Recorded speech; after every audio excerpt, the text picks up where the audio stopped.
नारायण नमस्कृत्य नरं चैव नरोत्तमं देवी सरस्वती व्यासं ततो जयमुदीरये।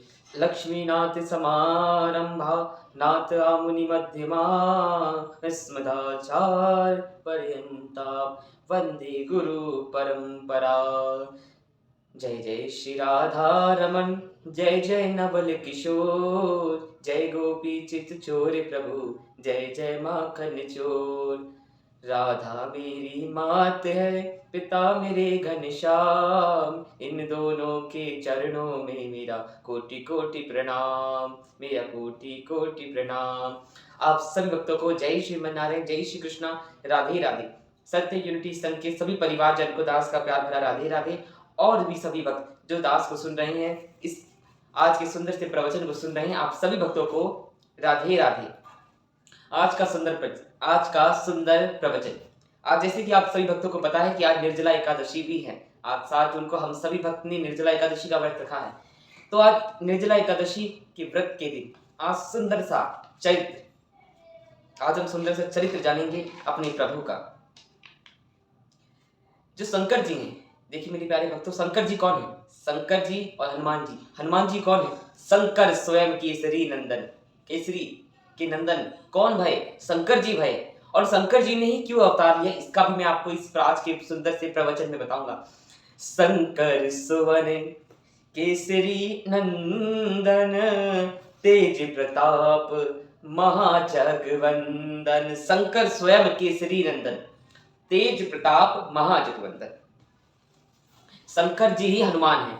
अब देखिए, ये तो आप सभी को पता है कि शंकर जी ही हनुमान है, तभी तो बाबा तुलसीदास जी ने लिखा है कि शंकर स्वयं केसरी नंदन। मेरे प्यारे भक्तों, अब देखिए शंकर जी हनुमान ही क्यों बने? अब शंकर जी हमेशा राम राम, उनके हृदय में हमेशा प्रभु राम का सुमिरन होता है, हमेशा प्रभु राम का चिंतन करते हैं।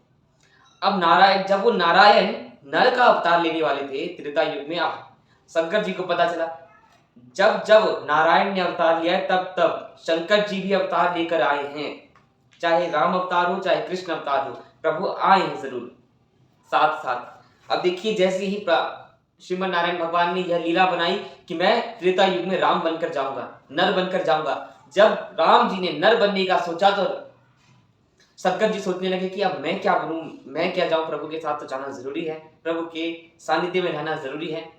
और यही एक बहाना है कि जो मैं प्रभु के पास रह सकूं। पर ऐसा मैं क्या बनूं जो मैं प्रभु के अति पास रहूं, बहुत ज्यादा।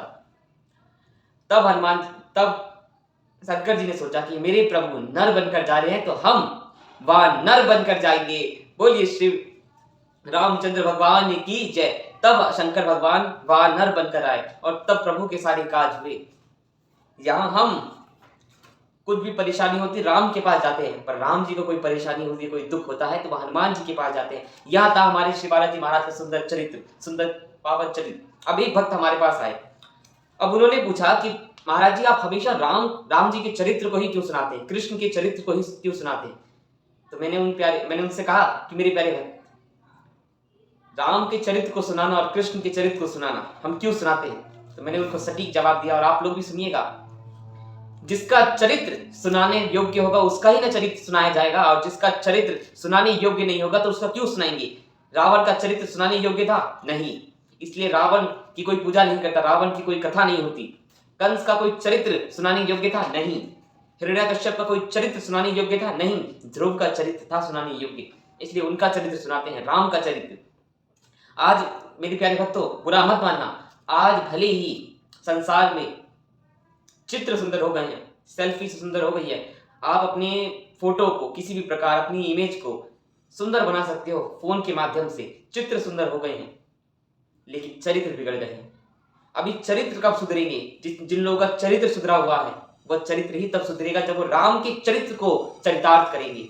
यह है रामचरितमानस। जब आप राम के चरित्र को चरितार्थ करोगे, कृष्ण के चरित्र को चरितार्थ करोगे, रामचरितमानस पढ़ोगे, राम जी को पढ़ोगे, राम जी को समझोगे, कृष्ण को समझोगे, श्रीमद् भगवत गीता पढ़ोगे, तब आपको समझ आएगा कि चित्र ही कुछ नहीं होता, चरित्र, जिसका चरित्र श्रेष्ठ है मेरे बच्चों, उसकी ख्याति सदियों सदियों तक होती है, उसका कोई चित्र नहीं देखता।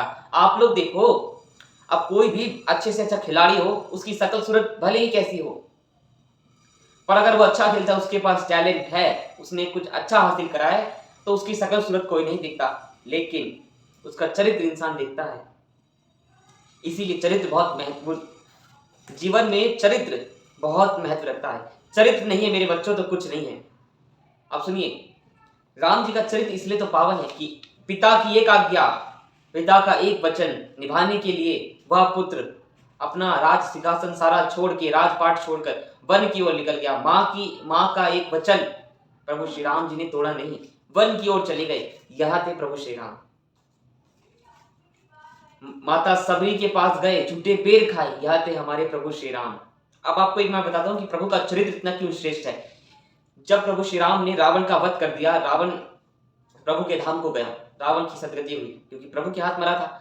अब इसके बाद एक कथा आती है कि जब राम जी समुद्र के तट पे बैठे हुए थे और विचार विमर्श कर रहे थे, तब मंदोदरी बहुत दुखी थी, बहुत विमर्श थी। तो मंदोदरी वहां गई, और जैसी मंदोदरी पीछे से गई तो पीछे से राम जी के पास परछाई हुई। तो राम जी पहचान गए कि कोई स्त्री की परछाई। राम जी मुड़े नहीं, राम जी ने देखा नहीं, और पीछे ही आगे ही देखते देखते कहा कि माता आप कौन हो और इतनी रात को यहाँ आने का क्या प्रयोजन है आपका। तब मंदोदरी को पता चला। मंदोदरी क्या सोच कर आई थी कि मैं देखूंगी कि वो कौन है, वो राम कैसा राम है, राम के अंदर ऐसा है क्या जो मेरे पति के पास नहीं है। तब वो राम जी के पास गई और जब देखा उसने तो गदगद हो गई, उसके उनके आंखों से आंसू ही बह जा रहे थे। तब राम जी ने देखा और राम जी ने कहा कि माता आप यहाँ पर। तब माता ने कहा कि राम मैं तुम्हें देखने आई थी कि कौन है वो वीर पुरुष जिसने मेरे विशाल और तीनों लोगों को जीतने वाले मेरे रावण, मेरे पति को मार दिया। ऐसा सामर्थ्य किसमें था, मैं देखने आई थी। तो राम जी ने पूछा कि माता आपने देखा, और ऐसा क्या देखा माँ कि आपके पति में ऐसा क्या नहीं था और मेरे पास ऐसा क्या है जो मैं जीत गया और आपका पति हार गया। तब मंदोदरी ने क्या कहा, आपको सुनना चाहिए। मंदोदरी ने कहा कि मेरा पति धनवान था, आपसे भी बड़ा धनवान था, कुबेर को अपने पास रख रखा था, तीनों लोगों में रावण का वश चलता था, सभी ग्रह नक्षत्रों को अपनी उंगलियों पर नचाता था। मेरा और रावण का परिवार आपसे भी बड़ा परिवार था, परिवार में भी हम आपसे बड़े थे, धन दौलत में भी आपसे बड़े थे, सोने की लंका हमारे पास थी, हर चीज में हम बड़े थे, हर चीज में। लेकिन राम, एक मेरा पति है जो दूसरे की स्त्री को उठाकर अपनी स्त्री समझकर उठा के ले आता है, और एक तुम हो राम कि दूसरे की स्त्री की परछाई भी स्पर्श होते ही मां से संबोधित करते हो। यह है प्रभु का चरित्र। प्रभु का चरित्र कितना पावन है यह आप लोग समझेंगे।